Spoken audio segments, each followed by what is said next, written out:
Allô, allô?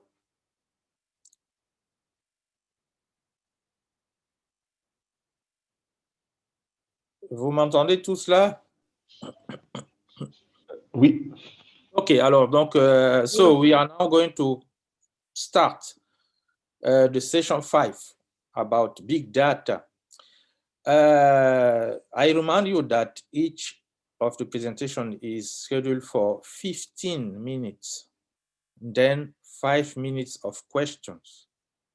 So you have 15 minutes, all of you, to present your work, followed by 5 minutes question. My name is Claude Tadonki from InParisTech Institute. So I will chair this session.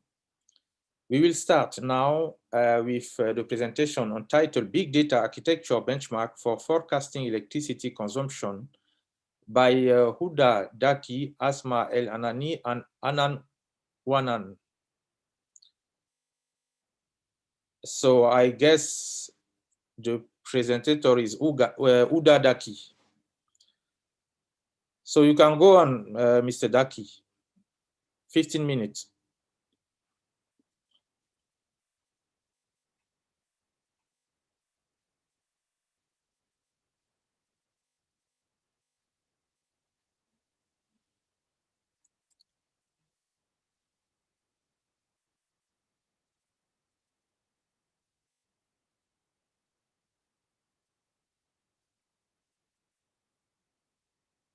Mr. Daki?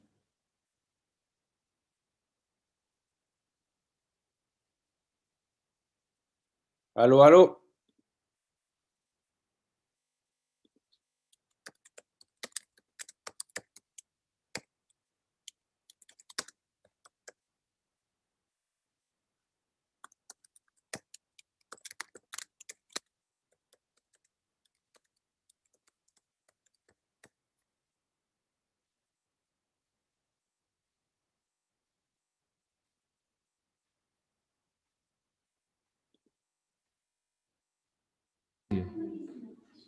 تلقي لا فيديو.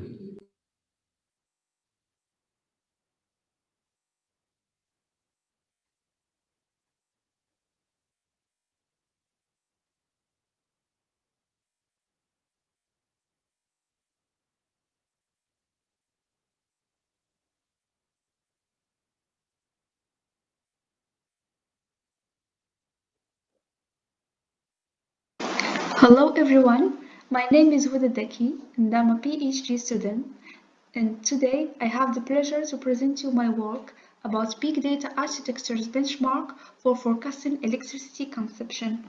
During this presentation, we will follow this outline, so we'll start by an introduction, then we will move on to the Big Data Architectures, then we will describe our case study, and finally, we will give the conclusions and perspectives. So let's get started. As you know, recently the world electricity consumption has known a great increase, and that it's due to many reasons, including the new behaviors and the new activities. And many sectors try to control and manage their energy uses, especially electricity consumption. And among the sectors, we can have the residential, commercial, transportation, and even industrial sectors. Our work is focused in residential sector, especially for educational institutions. So before start the implementation of our big data solution, it should be necessary to start with a deep investigation of the possible big data architectures to choose the current one. In general, big data offer three kinds of architectures. The first one is the Lambda. Lambda is a design pattern used to handle data in both batch and stream manner in a single system. This design ensures fault tolerance and scalability because it optimizes the organization of online and offline processing needs. It relies on three layers as figure describes. Each layer is responsible of some functionalities depending on the data processing mode.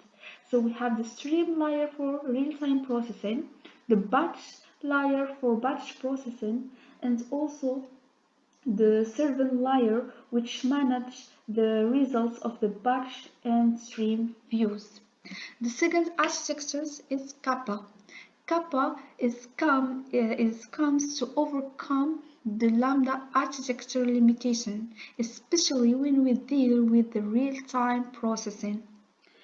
So Lambda requires for real-time system a high throughput and high latency framework. In addition to that, the Lambda presents a high complexity to organize batch and speed layer in terms of maintenance, code, and activities. To solve this complexity, Kappa is introduced in order to simplify the Lambda for distributed system by merging the batch and speed layer. We should mention that Kappa it can be used for applications not requiring the batch processing and where we have everything is in stream. The third architecture is SMAC. It's Spark, Mesos, Akka, Cassandra, and Kafka. This architecture takes advantages from both Lambda and Kappa, and it's born to include high performance by balancing throughput and latency, and also to guarantee a high data quality and good analysis results. The SMAC architecture relies on four layers as illustrated in the figure. First one is ingestion layer, which publish data coming from producers into the other layer. Kafka, as is as a distributed messaging system, is used in this layer. The second layer is the data aggregation and analytics. It's process data with actor model to ensure parallel computation using Akka and explore the data using Spark as processing engine.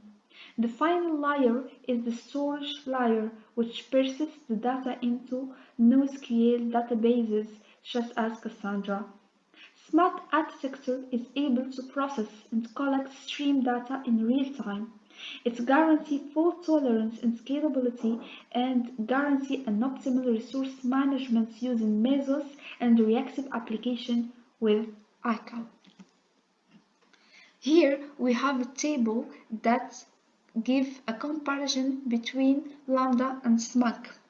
We should mention that we will limit to this comparison among the two architectures Lambda and SMAC because in our case Kappa will not be suitable because we didn't deal only with real-time processing but we have both batch and stream. So as the table describes, the Lambda architecture requires high throughput and high latency framework, contrary to the SMAC architecture. The both Lambda and SMAC have different layers. For the storage side, Lambda used HBase and SMAC used Cassandra. Cassandra, unlike HBase system, helps to avoid the problem of downtime because it guarantees continuous availability of the cluster.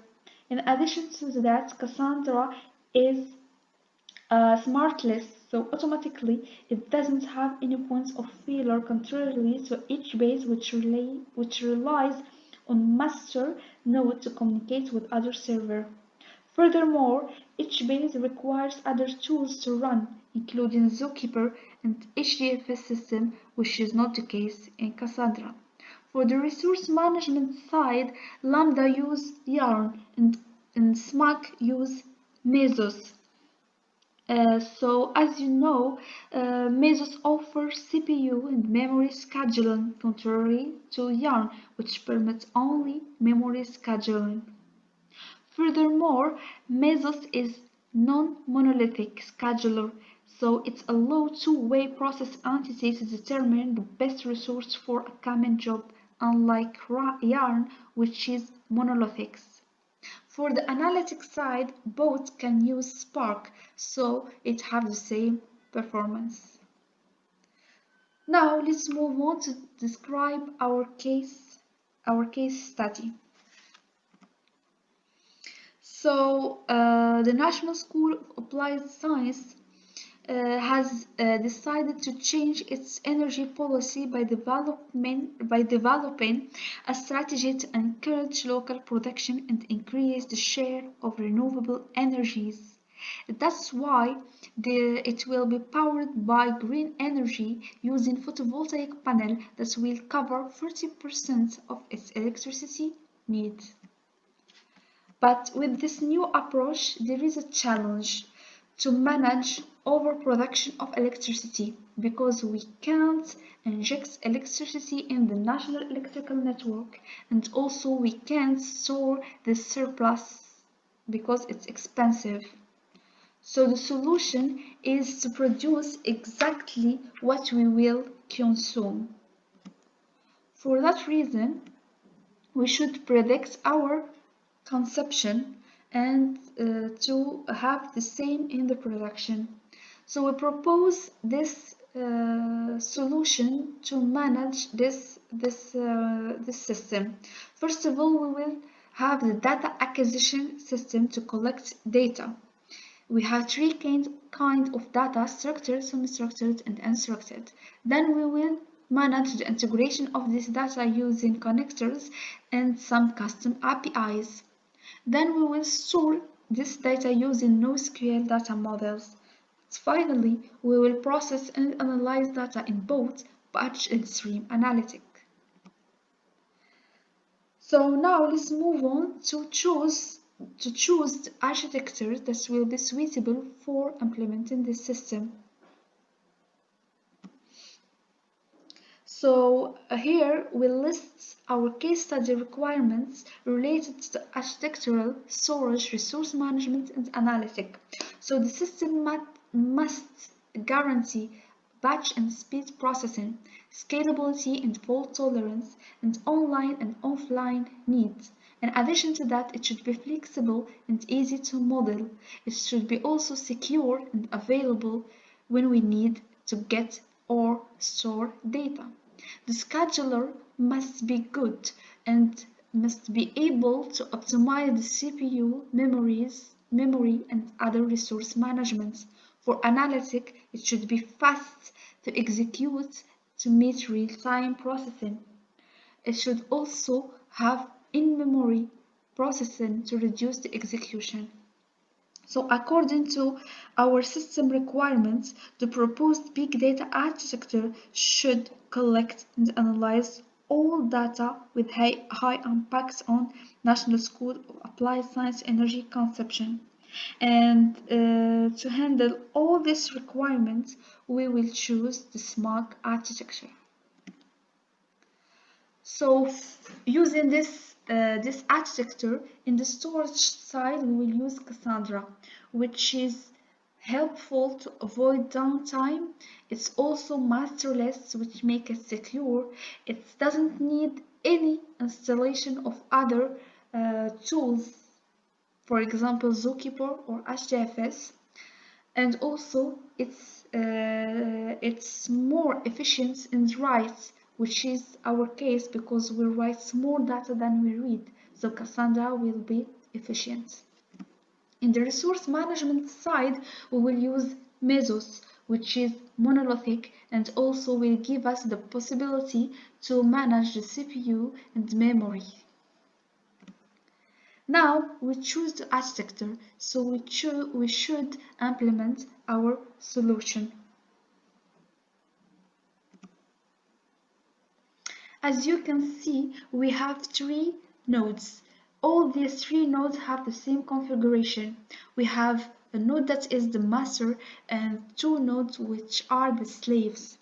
We should mention that it's hard to manually configure the three nodes. That's why we choose an automatic tools to configure all these machines using Ansible tools.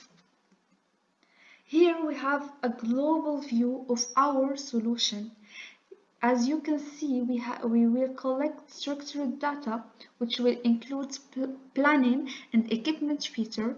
We will collect also some structured data including weather forecast APIs, and unstructured data, which will include all data coming from sensors and smart meters.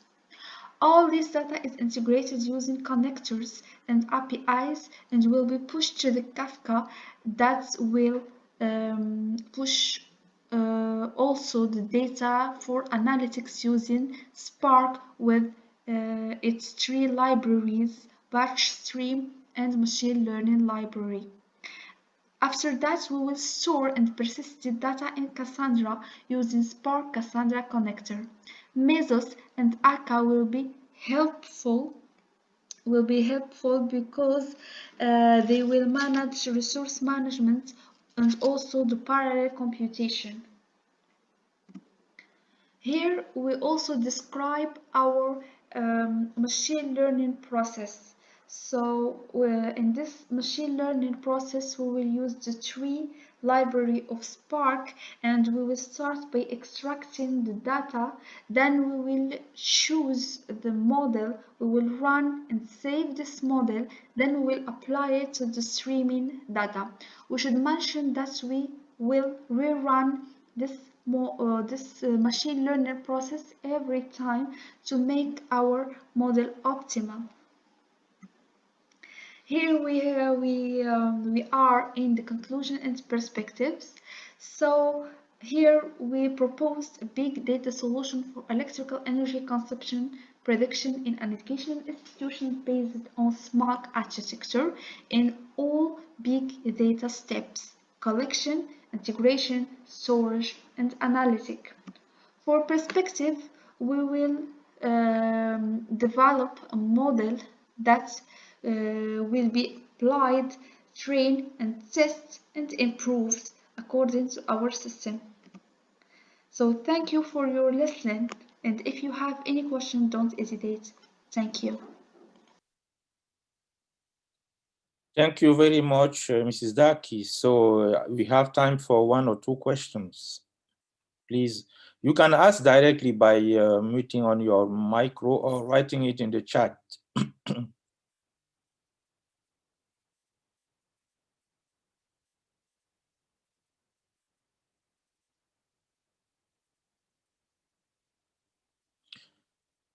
I just have one practical question. Where do you plan to get the data?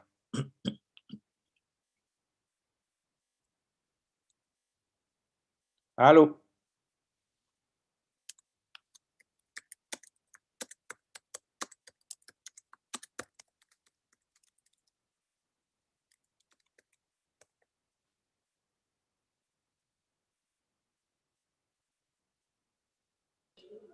Oui, Claude. Allô? Vous m'entendez là? Tu m'entends? Je t'entends là, Mustapha. Ah, tu m'entends? Tu m'entends, Claude? Oui. Alors, donc, tu as un problème de son, je crois, Claude? Moi, j'entends. Les autres, toi, tu m'entends? Est-ce que les autres m'entendent là? Alors, est-ce que les autres, ils sont... Oui, on vous entend très bien.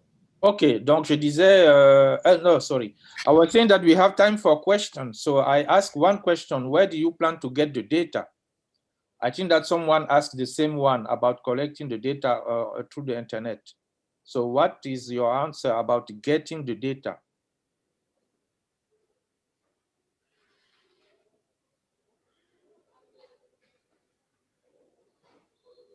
Allô? On est gentil.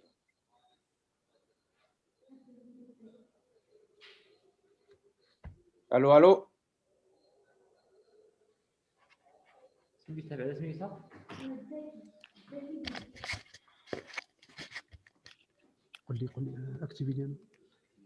Oui, oui, Claude. Apparemment, il a un problème de son, Claude. Vous m'entendez quand même ou pas là? Apparemment, il a un problème de son, oui. Tu m'entends ou pas, Mustapha? Moi, oui, oui, je t'entends bien. Mais l'auteur, il a un problème de son, je crois. Ah, ok. Donc, j'ai écrit dans le chat. Ou alors, on passe à la prochaine session. Mais apparemment, il n'a pas de micro. Ok, ben écoute, on passe à la prochaine session alors. Non?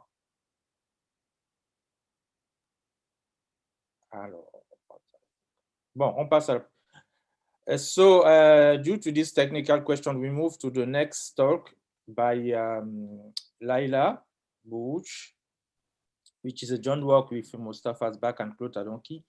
So the title is A Big Data Placement Strategy in Geographically Distributed Data Center. So Laila, is to you. You have 15 minutes of talk and then 5 minutes of questions. Go ahead, please. Okay, thank you. Thank you. Hi, everyone. Thank you.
So hi everyone, my name is Leila Bouhouch. I'm from National School of Computer Science and Systems Analysis, Mohammed V University in Rabat, in a co-direction with Mines Paris in Paris.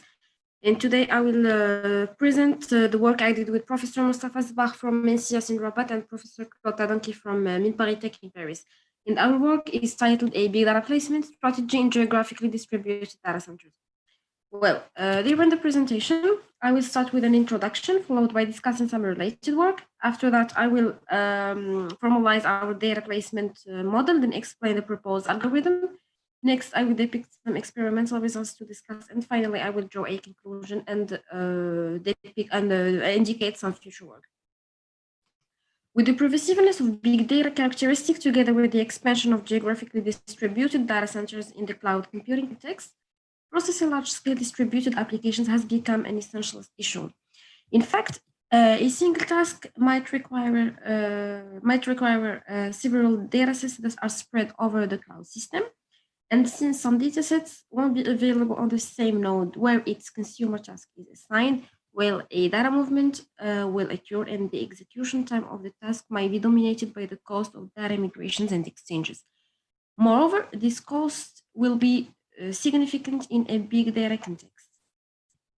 So actually, the associated overhead time mostly depends on the initial placement of the input datasets over the data centers within the cloud. So finding the most efficient way of storing massive data across the distributed data centers is a crucial aspect to study. And that's why we got motivated to deal with the mentioned issue and propose an efficient data placement strategy for large-scale applications deployed in a cloud environment. The main goal is placing datasets carefully in order to reduce the overall cost of data transfers between geographically distributed data centers while considering their characteristics such as the storage capacity, read-write speed, and the limited bandwidth of the links among the data centers. About the related work, there are many disseminated contributions processing different algorithms related to that problem. I comment here some of them. However, to our knowledge, most of the previously work tried to reduce the number of data movements mainly rather than focusing on the time consumption of data transfers, which is the genuine concern. Why? Because only decreasing the number of data movements over data centers is not equivalent to reducing the data transfers time cost. And this is the reason why in our work we propose a data placement strategy in order to decrease the time to migrate the datasets and henceforth improve the overall performance. To model our problem, we consider a system of geographically distributed data centers and interconnected data centers. We define M as the set of the data centers where P is the total number of them. Each data center MI is characterized by its capacity, write speed, and read speed. Next, we defined a B, which is the set of the edges connecting the data centers where each edge BIG is the bandwidth or the transfer speed between node I and node J. Then we assume that we receive a fixed number of tasks. We denote the set of tasks as T, where N is the number of tasks to execute. We also consider that each task is assigned to a specific data center for execution, and for that we define a vector alpha that where Ti is executed in M alpha I. More, each task may require several datasets for its execution. Then we define a set of all datasets using D, where each dataset Di has a volume V, and a single dataset might be required by many tasks. So this led us to create the matrix F to describe the mapping between tasks and datasets. So if Fig equals 1, if Di is required by Tg, and otherwise if Ig equals to 0. During our modelization, we consider two types of constraints. The first one is the data center storage capacity constraint, which means that the total size of stored data should not exceed available storage capacity on the data center. And the second constraint is the non-replication constraint, which means that a dataset is only placed into one specific data center and no data replication is considered. Concerning our data placement solution, it is expressed as follows using a vector phi, where phi is the best index, is the index of the best location resulted using our proposed strategy, that is housing Di. So Di is placed in M phi, which is the data center with the index phi. The goal of this solution is to minimize the data transfers cost when moving datasets from one location to another by considering the mentioned constraints above. Well, now I have to explain the proposed algorithm. So our proposed algorithm is composed on two main steps. The first one is to compute the total transfer time of the datasets between the data centers based on the volume of datasets, the read-write speed, and the bandwidth for use. As we know, a given task might be stored on the same node where its consumer is executed, and in that case, we say that the data is locally available and no transferring is needed. Otherwise, the dataset might be stored in a different node than the one where its consumer task is assigned, and in that case, a data migration is required. So here, let's assume that a given dataset Di is stored in data center Mg and is used by a task T, which is stored in stored, or is the task T is executed in data center K. So the time needed to transfer Di from Mg, which is the source, to Mk, which is the data center where T is executed. So to express this time, it's expressed as follows. But here it's only when one dataset is migrated to one is used by one task or migrated to one destination. But since a dataset might be required by many tasks, like here in the example, so technically what we do is we go through each data center in order to estimate the necessary time to Ig of moving the dataset Di from Mg to every location alpha k where there is one of its consumer tasks Tk. So it's gonna be like this, and the equation for that is expressed as follows. And by that, we can compute the aggregated migration time matrix tau, like here. Then once TOM matrix is computed, we sort each of its rows in ascending order and store the corresponding permutation into a new matrix, so that for every dataset, we have a sorted array of the data center's indices, starting with the one that gives the smallest transfer time to the highest cost. So that is the first step. About the second step, what we do is that we apply a greedy algorithm based on TOM matrix we've computed before, and also the storage capacities. The algorithm iteratively assigns each dataset to the most appropriate data center. We start by placing the datasets with the higher potential transfer costs at the earliest, and so on. Well, details are available in the algorithm in paper. And by that, we got an efficient placement of the datasets while reducing the total transfer time. So now I will go to the evaluation part. So to evaluate our strategy, we first compute a workflow communication cost, which is the total of executing the whole tasks considering the resulted data placement solution. Well, it's expressed as follows. Then, to carry out the experiment, we create a workflow of 1,000 tasks. Then we limited the number of data centers, then of the data sets. After we randomly assign from 1 dataset to 5 datasets, different datasets to each task. Then for each scenario, then we run 100 times, then we took the mean value of the final result. For our simulation, we used CloudSim tool based on an extended version of it that we developed before in our previous work, which enables the simulation of migration process and compute the costs. And to compare our work, we used U1 solution, which is based on a K-means algorithm. So that's what this K-means algorithm do? We strongly store the same. We strongly assign data sets that are strongly interdependent into the same data center.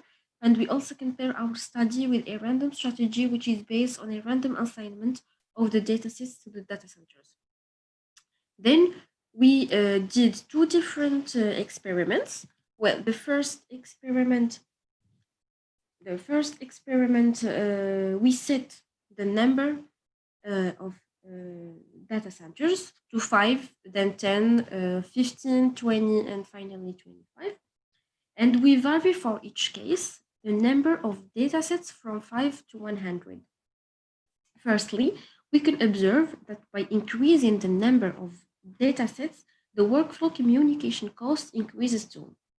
But we can clearly see that our proposed algorithm, which is in the red color, is always better regarding the reduction of communication costs compared with the other works. Well, here the U1's work is expressed in the yellow work, and the random strategy is expressed in the green color. So here, our work is always giving the best results in the whole cases.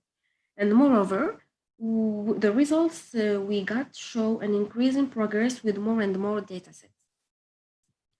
While in the second experiment, what we do is that we set now the number of datasets instead of setting the number of data centers. So we set the number of datasets into 5, then 10, 25, 15, arriving to 100. Then we vary the number of the data centers from 5 to 25 for each scenario. We calculate again the workflow communication costs and to get this results. So we notice that the workflow communication cost continuously increases with the number of data centers in all data placement strategy in the three strategies we've compared. But despite this, the results show that our strategy, which is in the red, is always the better in reducing the total transfer time. So our algorithm does not only reduce effectively the cost of data movements, but also has a slower increase in rate than the other strategies. So that's our results. Finally, in our paper, we propose a data placement strategy to address the problem of big data movements among geographically distributed data centers in a cloud environment.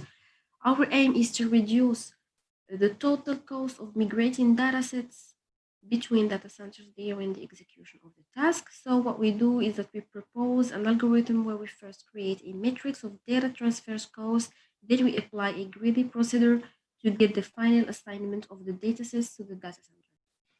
We compare our work with many approaches, and our experimental results show that our approach overcomes the other algorithms in minimizing time consumption for moving datasets. As a future work, we intend to consider load balancing to avoid overloaded data centers, as well as we intend to propose a data replication approach that may increase the availability of datasets in cloud environment and reduce more and more the transfers costs. So thank you for your attention and welcome to your questions. Thank you. Thank you very much, Laila, to be so clear and on time also. So we have time for questions. Please ask. You can again ask directly or write in the chat.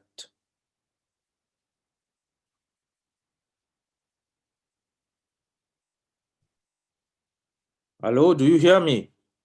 Yes, I do hear you. Okay. So question, please, question.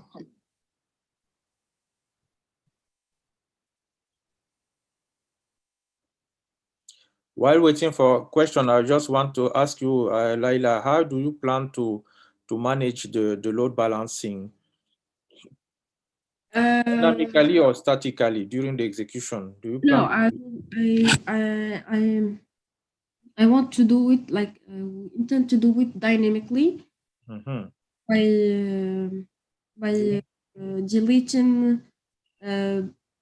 deleting data sets while the tasks are executed. We can work on the load balancing. Yeah, it's gonna be dynamic. Dynamic, okay. While executing the tasks. In general, the problem that we can have with this approach is that you will be using one resource to manage your scheduler. And sometimes the question is, where do you plan to execute the scheduler, which is also important because the scheduler will act as like a central point to manage all the rest of devices. Okay, are there any other questions? Ils sont timides là.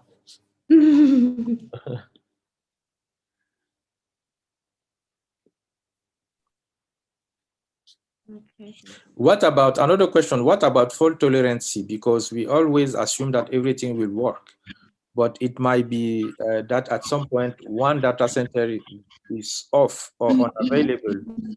Concerning the fault tolerance, I think it's gonna be resolved using the data replication approach. So okay, it's gonna be resolved by that. By using a replication, we can. Yeah, you can solve it that way. Okay, yeah. So replication will help to reduce the data migration cost and also to face the fault tolerancy. Okay, that's good. Okay, if there is no other question. Allô? Oui. Est-ce que les autres, ils entendent vraiment?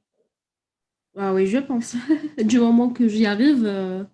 Oui, parfaitement. Okay. Okay, let's move to the next talk. Thank you again, Laila. Thank you, Claude. Thank you. Okay. So next talk, while loading it, I present. So the next talk is entitled New Approach for Implementing Big Data Smart Using a NoSQL Key Value Stores by Abdellah Khalil and Mustafa Belasawi. So I don't know who is going to present. Okay, Halil. So you have 15 minutes for your presentation, and then we will have 5 minutes of question. Go ahead, please.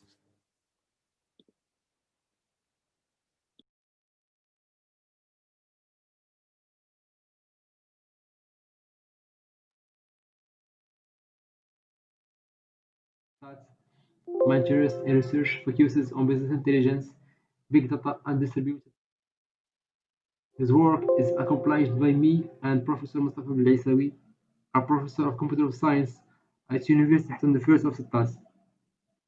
Firstly, I would like to thank the organization committee for the effort deployed to organize this conference, even virtually. During this presentation, I will follow this outline. First of all, we will begin with the context and the problematic. In second point, we will see different related works of distributed data warehouses and their NoSQL databases. After that, we will present our approach. Finally, we will conclude and discuss future works.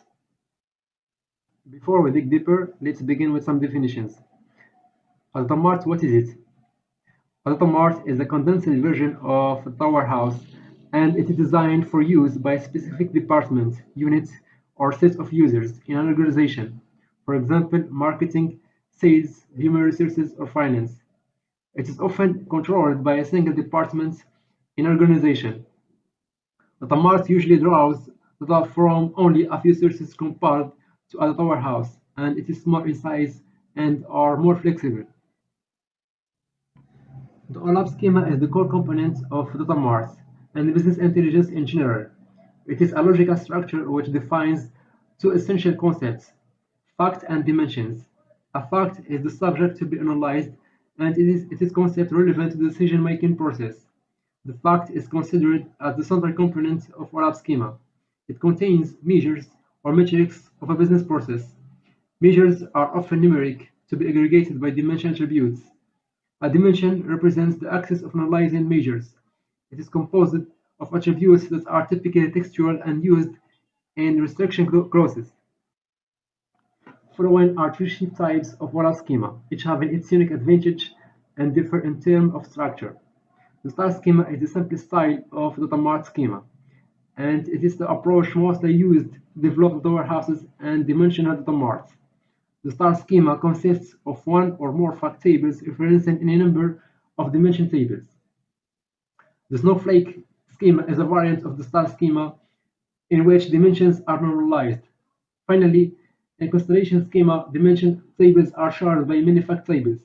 The fast constellation schema consists of more than one star schema at a time.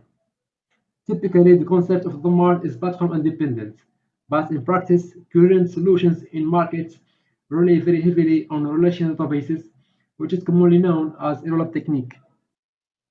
But in the recent few years, user content has grown rapidly, and new sources of data appeared, such as spatial data, connected objects, monitoring systems. Consequently, all these sources generate a huge amount of data.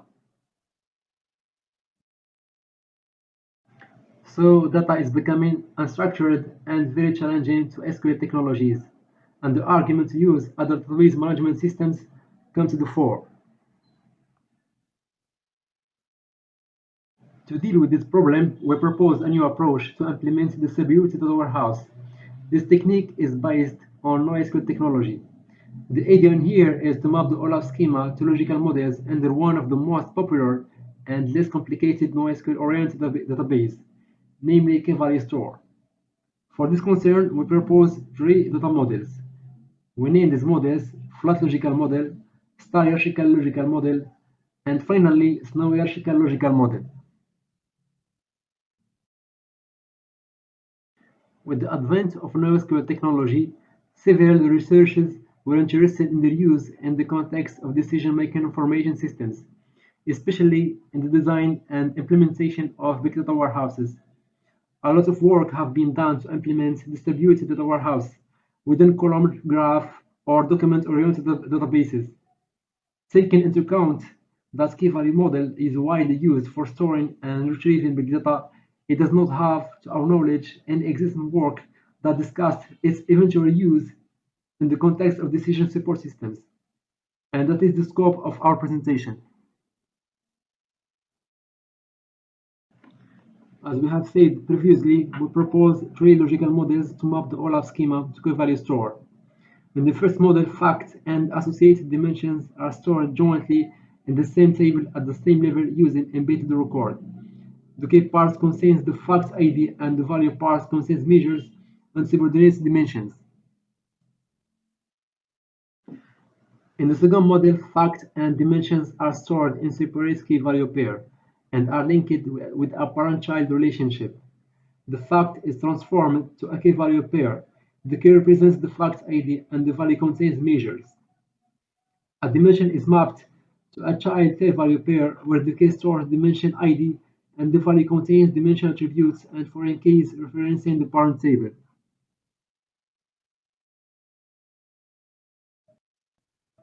This model is an extension of star hierarchical logical model, where the dimension is connected to one or more other dimensions and organized into a tree-like structure, implying a single parent for each table. In order to design multidimensional schema in this model, we replicate dimension child tables for each parent fact table. In order to validate our proposals, we conducted two experiments.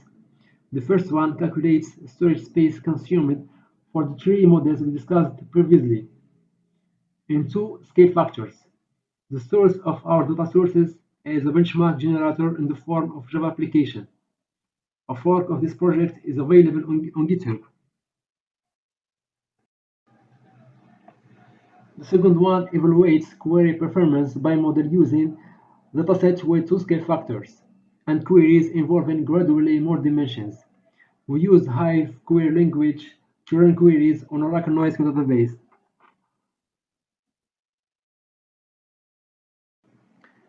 This is the result of our experiment. We observed that flat logical model performs better than the other models. This is because there is no need to use join when performing aggregations. On the other hand, we notice that query performance in Snow hierarchical logical model is a bit less when compared to star hierarchical logical model, as more number of joins are involved. The difference increases proportionally with scale factor. The figure on the right shows disk space consumed by each logical model on two scale factors. We observe that Snow hierarchical logical model occupies more disk space when compared to star hierarchical logical model and flat logical model, about respectively 3 times more space.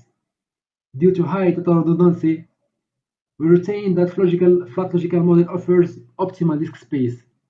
The main challenge we will face while using this model is that we need to perform more maintenance efforts because of the multiple attributes in one single table. In this work, we have studied the implementation of Lake Data Marts and their NoSQL database. In order to demonstrate that it is possible to represent and store analytical data within key-value store, we propose three logical models. We have called these models flat logical model, star hierarchical logical model, and Snow hierarchical logical model. Each one differs in terms of formalization and structure. Our experiment highlights weaknesses and strengths across the models following two metrics: storage space and query performance. As a future work, we aim to instantiate big data warehouse and their other NoSQL-oriented database. Finally, I would like to thank you for your attention.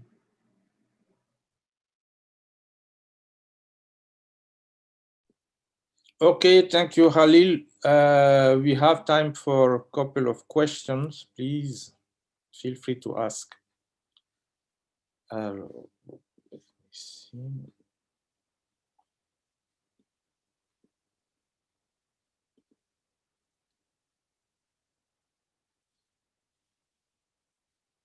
Hello, question, please. Question you can ask directly or write in the chat if you have one question to Khalil.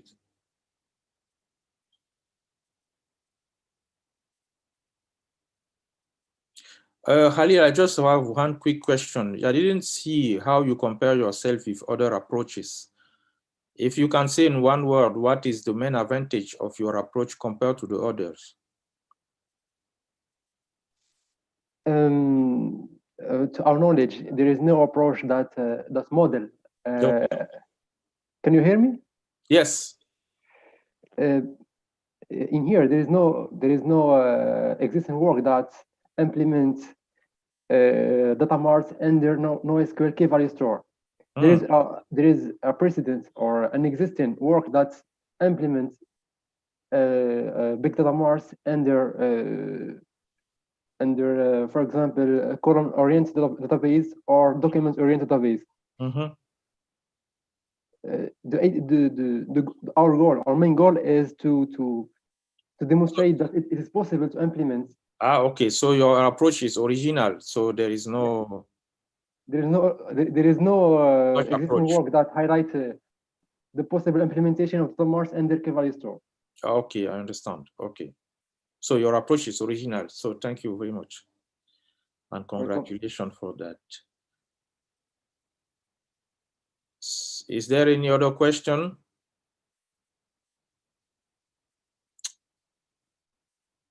Let me see if there is a question on the chat.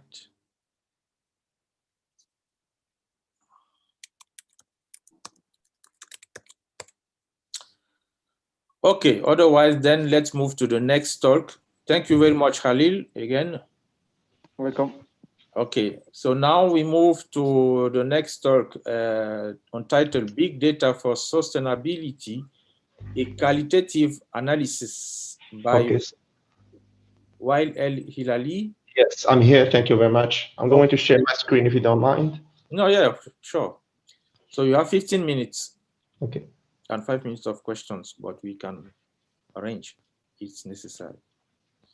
So go ahead and thank you. Okay. So can you see my screen? Yes. Okay. So good morning, everybody. My name is Wael Hilali. So it's going to be an honor for me to discuss with you my paper entitled Big Data for Sustainability, a Qualitative Analysis. So this session is going to be of a big interest for people who are interested in the impact of technology on economy, society, and environment. So we will follow this agenda if you don't mind. So this is classic. I'm going to start by an introduction, so in which I'm going to talk about the general climate that we are living in, but from a business point of view. I will introduce after the research question. I will talk about big data and sustainability before introducing our methodology.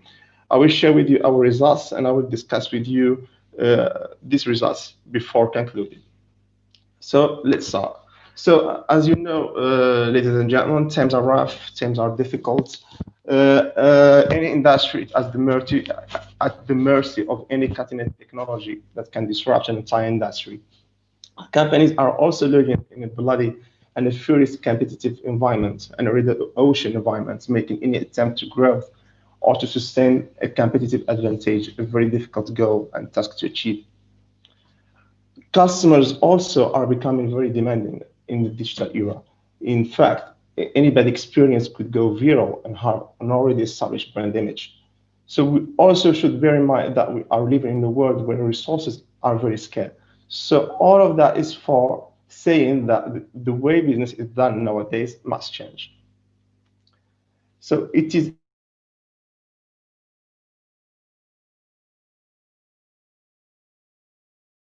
in this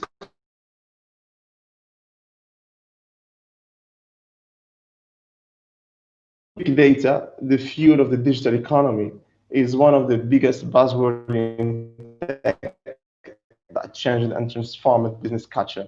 It has reshaped the business world in many ways. Some companies saw it the ultimate opportunity to reinvent the customer experience, while others use it to discover new opportunities in order to continue creating and capturing value in the digital era. So data has never been more powerful than it's right now. We think that along with cloud computing are the main digital capabilities that companies should embrace to survive in this volatile and uncertain world.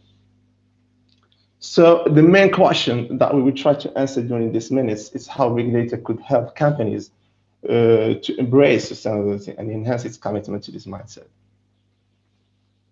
So let's move and talk a little bit about the literature.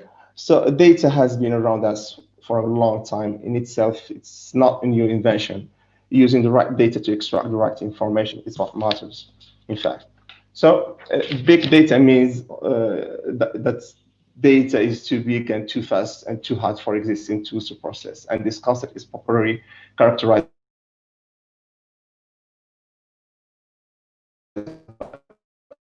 by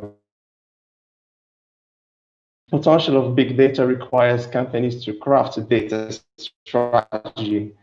Aligning it with the firm business strategy will avoid companies to process big and huge but useless, what we call in literature, white elephant. So firms that handle data may face many liabilities related to privacy and security.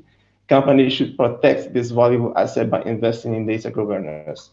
By doing that, firms can avoid costly data breaches and save its sensitive data in a very organized manner. On the other hand, sustainability is one of these feel-good and attractive words that are used a lot in situations that are relating business to society or environment. It is a mindset that tries to find an equilibrium between three dimensions, which are economy, society, and environment. Many drivers could and can push companies to invest in this mindset.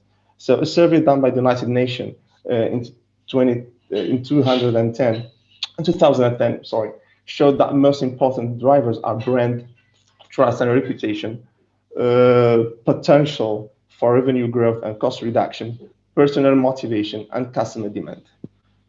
So in order to assess the impact of embracing big data on sustainability, so we decided to conduct a qualitative analysis, a pure qualitative analysis on 3 big-sized companies in Morocco from 3 different industries. And these 3 companies were chosen using a convenient sampling technique. Interviews were done with managers between July and October 2019. So for confidentiality and privacy reason, alias name will be used in this presentation. So the first company, named Firm1, is a telecom operator and employs around 8,000 staff. Firm2 operates in the mining fertilizer industry and employs more than 20,000 employees. Firm3 was a classic bank. So regarding Firm1, we found that Firm1 has put customer experience on the front burner. Big data was adopted in order to discover the customers. The telecom operator invested heavily in a Hadoop and MapReduce solution in order to extract valuable information about their customers. So data from social media were also collected and parsed for a sentiment analysis in order to gauge the customer opinion on the brand. Thanks to big data, also the telecom operator is gaining more knowledge about what its customer wants and what they don't want as well. Firm1 also has launched a very ambitious marketing analytics project that will help the company to target the right audience with the right advertising content. So we found also that terabytes of core data records, what we call it CDR in the telecom jargon, are parsed in a daily basis in order to derive phone usage patterns and detect suspicious call behaviors. So building a fraud detection system has never been as doable as today thanks to big data. So in fact, Firm1 succeeded to build a strong platform, they call it FMS, fraud management system, that confronts data gathered from network with data from the operator information system.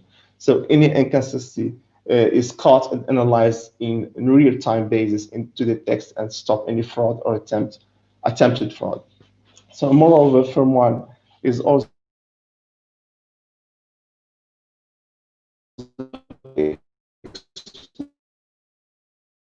analysis. The telecom operator remains in contact and attentive with users on social networks regarding issues that impact the society. Firm1 is using sensors in order to monitor power generator, air conditioning, and other basic infrastructure.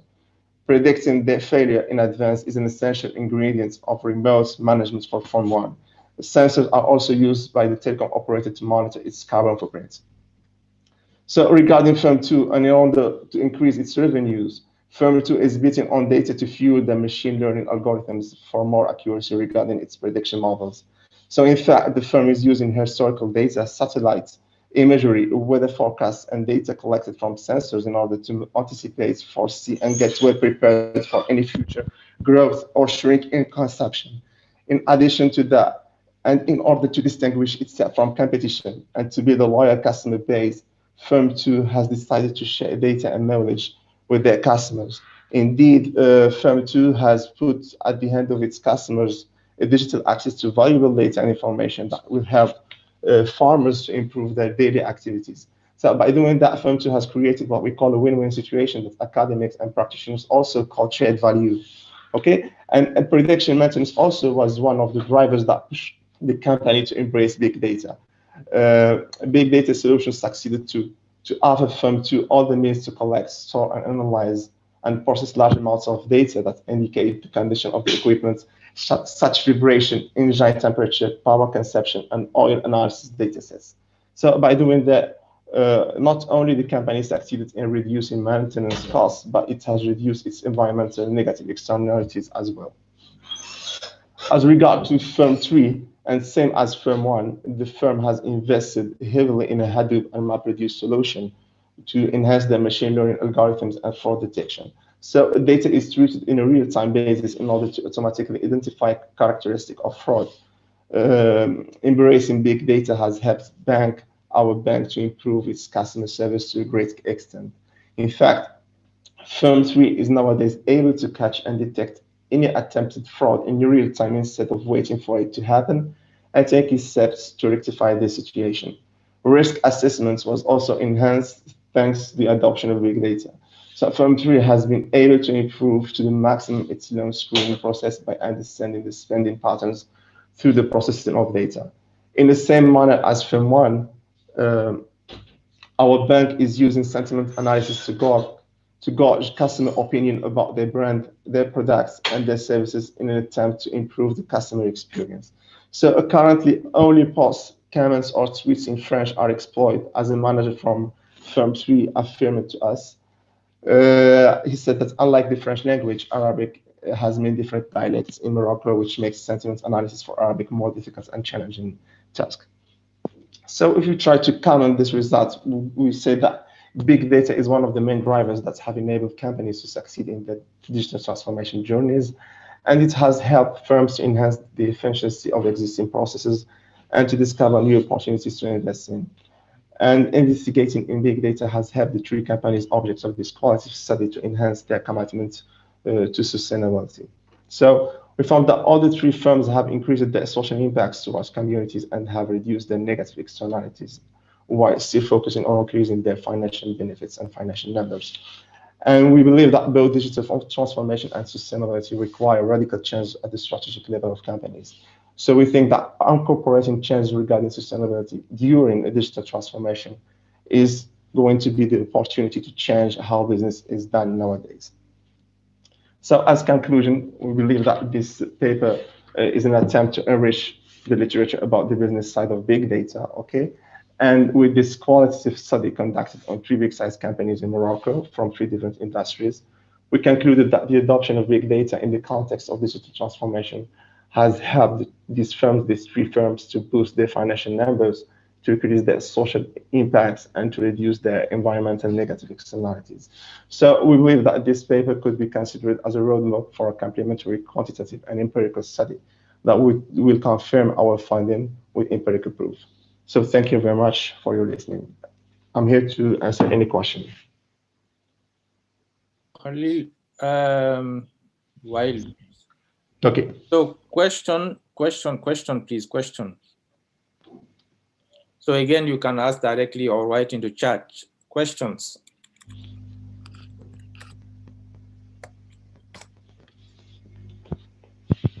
So you talk about qualitative aspects. What about quantitative aspects?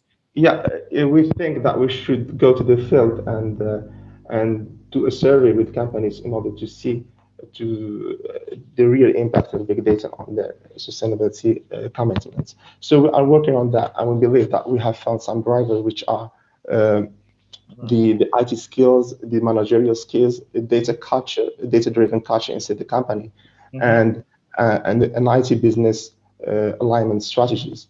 Those drivers that are working on today, that we show that big data could play a mediating role between these aspects and the increasing impact on sustainability.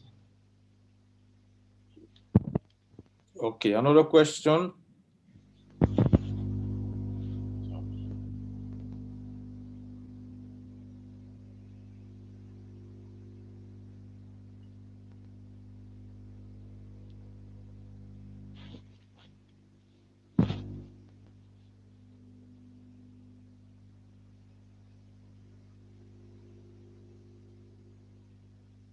And do you have something to say about privacy, security, things like that? Because always when it comes to data, there's problem of privacy.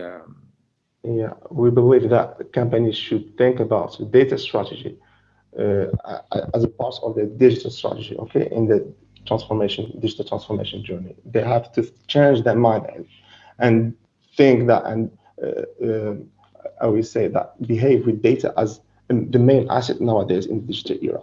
So they should build the digital strategy on this data by investing heavily on what we call data governance and data strategy, okay, in order to protect themselves from any liability regarding this the security of data. Yeah, sometimes this might mean encrypting the data, for instance. Yeah, encrypting and installing what we call installing a culture that this data is valuable, and everybody inside the company has to be a part of this mindset. You know what I mean?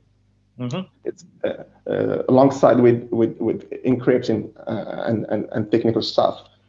Data culture should be installed in the company to say, in my point of view, that times have changed, and data nowadays is the most valuable asset of the company that could harm the brand image of the company is if someone has the possibility to access this valuable data. So we have to work on the data culture, and we have to install and to invest heavily on data strategies and data governance in order to protect the company from any liability regarding data. Okay, thank you very much. Is there any other question?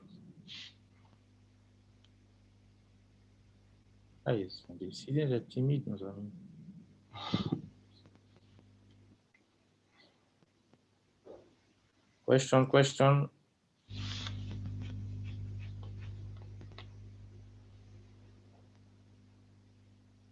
Okay, thank you. While then let's move to the next and okay. And then let's move to the next and last talk. Thank you again. While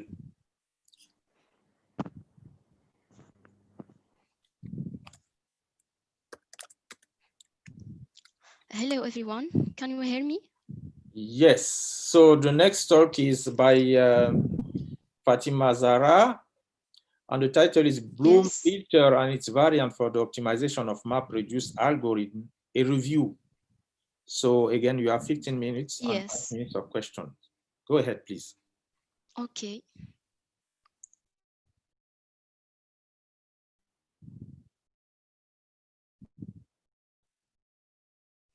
Okay, so can you please see my screen? Yes. Okay, so hello everyone. I'm Fatima Zahra Izaki, a PhD student at the Faculty of Science, Ain Shok. So I'm working on the optimization of joint algorithms in big data system. Today, I would like to present a review about Bloom filter and its variants for the optimization of MapReduce's algorithms. So joint authors to this work are Mr. Nordin Abor, Mrs. Amina El Omri, Mr. Khalid Musaid, and Mr. Mohammed Rida. Our outline will be as below. We'll start with an introduction, then discussing our purpose, presenting the Bloom filter and its variants and the comparative study between them. After that, we'll have a look at the filter join algorithms in MapReduce, and then presenting our comparative study. Finally, we will have the conclusion and our perspectives. So big data is the subject of almost all fields. It can help change all domains. A number of researchers are interested in the huge amount of data in order to improve the efficiency of using this data. Bloom filter is the most popular and known model in literature to represent a large set of data. And as we are discussing about big data analytics, join operation is still the most important but expensive operation in terms of costs. So the Bloom filter that we will present in the next slides can address this limitation of join algorithms in MapReduce. That is our research subject. So our purpose is to filter, classify, and analyze a number of studies aimed at the optimization of join algorithms in MapReduce, providing an overview of the primary studies that are approaching the Bloom filter and its variants, summarizing our study with a comparison of the existing algorithms that are using Bloom filter, and projecting our future work on the optimization of join algorithms in MapReduce. So the Bloom filter is a space-efficient representation of large sets of elements. So it is an array, for example, V of m bytes that are all initialized to 0 with KG hash functions. The Bloom filter supports two operations that are insertion and membership query. The output of the Bloom filter could be true positive, true negative, false positive, or false negative. Many studies are interested in reducing these false positive errors. So this is an overview of the Bloom filter. It's an array of m bytes. Okay, so if we want, for example, to insert the element E1, we have to apply all the hash functions. In this example, we have 3 hash functions, and all the GOT positions should be set to 1 in the array. If we want to look up for a candidate, we have to apply with the same manner all the k hash functions on this element and verify on the array if all the GOT elements will be found with the value 1, so it's okay, the element is a member. If only one element will be found with the position 0, the candidate is considered as a non-member. So many studies address issues of the Bloom filter, especially regarding the false positive probability for best performances in different domains of applications. So we have presented in our paper a number of variants of the Bloom filter. For example, we can cite the counting Bloom filter, that is an extended version of the standard Bloom filter that comes with the ability to delete elements. So it is based on a counter instead of 1 byte. 4 bytes per counter are defined to avoid overflow, which multiply space complexity by a factor of 4 compared to the standard Bloom filter. The compressing Bloom filter is used essentially in the network applications when the Bloom filter is passed as a message. Scalable Bloom filter is based on the concept to have more than one Bloom filter and to choose a priori a maximum for the set error probability. We have also some other variants like the Cuckoo filter, ternary Bloom filter, and tiny set Bloom filter. So the Cuckoo filter is a practical data structure supporting insertion and deletion of elements. It is based on the same concept of Cuckoo hashing table. So we have a fingerprint that is used to represent each element of our data set. The value of the fingerprint is decided on the optimal false positive rate defined by the user. So for the Cuckoo filter has a constant time instead of k-linear time required for the standard Bloom filter. So this is an overview of the Cuckoo hashing table and the Cuckoo filter. So to insert, for example, an element X, we have to calculate its two functions as the given formula. And then if the given positions of one of them is free, so we will put the elements or the fingerprints of the elements at this position. Else if the position has already a candidate, so we have to relocate the element to its alternate position and displace it. After that, we can replace X. And to delete elements from the cuckoo filter, we have to delete the fingerprints from buckets that contain it. So in our paper, we have presented a number of variants of the Bloom filter and compared them regarding some criteria as shown in this table. We can cite that, for example, dynamic Bloom filter could return the false negative probability, which is considered as a big disadvantage. Some other variants perform the deletion, others are scalable and could expect a value for the false positive probability. Join algorithms and their MapReduce are divided into two categories, map side joins and reduce side joins. The Bloom join is an example of a reduce side join with some optimization relative to the data that are transferring between the two phases, map and reduce. So it is based on the build of a Bloom filter from the case of the largest data set. And after that, we will use this Bloom filter as a filter of the small data set. So this is an example, for example, of the Bloom join. We have the first job, we have the data set L. So all the mappers will perform the creation of local Bloom filters that will contain a case of L. After that, they will be all sent to the same reducer that will merge them all with the operator R to have the global Bloom filter. In the second job of the Bloom join, so we will filter data set R, and by distributing as cache the Bloom filter of L. So reducer will receive just tuples of R that will participate effectively to the join operation. We have also an alternative algorithm that is the intersection filter that is based on the build of an intersected Bloom filter that used two jobs. In the first job, we will create an intersected Bloom filter by using the operation AND. In the second job, we will filter the two datasets instead of only one dataset. In this case, or in this algorithm, we will filter the two datasets by distributing as cache our intersected Bloom filter. And in this case, the reducer will receive just tuples from R and L that will participate effectively to the join operation. So this is a comparative study of filter join algorithms and their MapReduce. So the Bloom join and the intersection filter join have been already presented. They use two jobs to perform the construction and the filter of data set.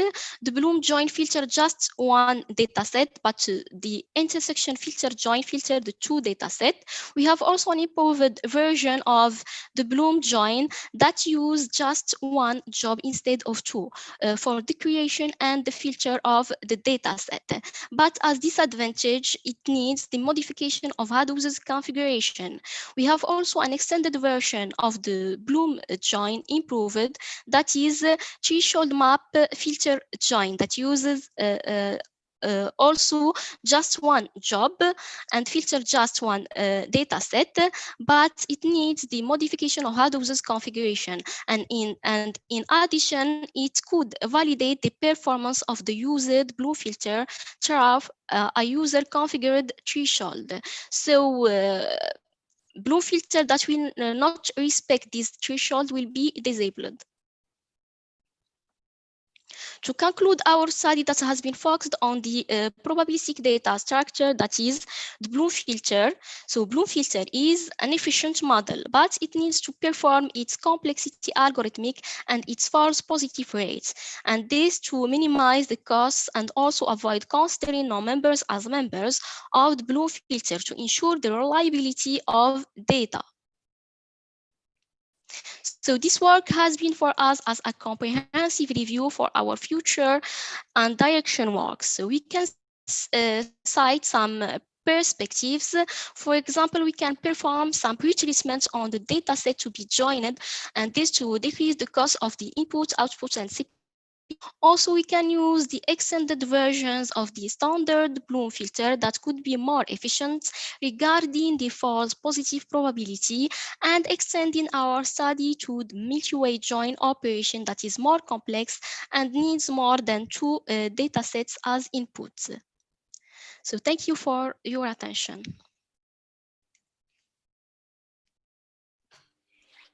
Okay, thank you very much, Fatima Zahra. So we have time for questions, Yes, a couple of thank you. questions. Please ask question, please.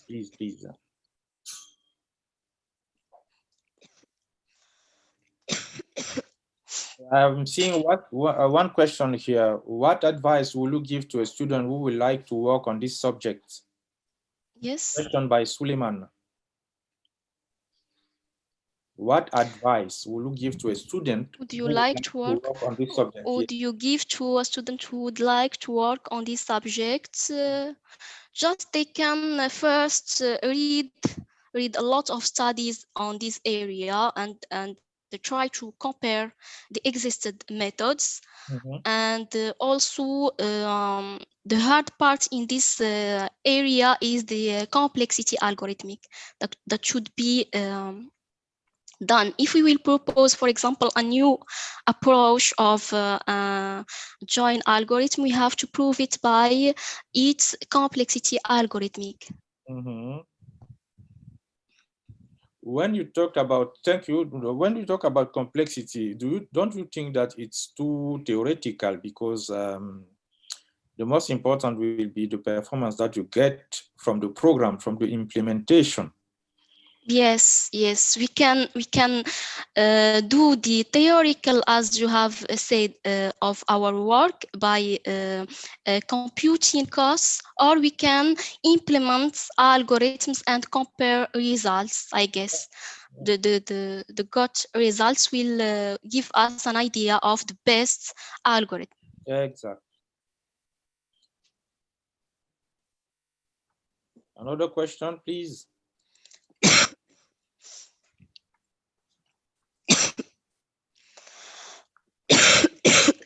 I'm so sorry because I'm sick. Okay. Okay, thank you, Fatima Zahra. Thank you, all of you. No. There's another question. Did you do implementation? What are framework that you used? Hello?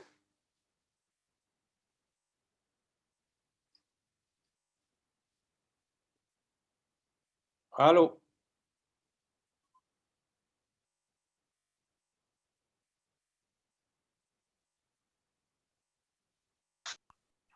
Hello, can you hear me? Yes, now yes. So the question is, did you perform some implementation and which framework did you use? Yes, I'm working on that part. So I have already tried to implement some join algorithms, and this by using the framework MapReduce and the language Java, the native language of MapReduce, that is Java.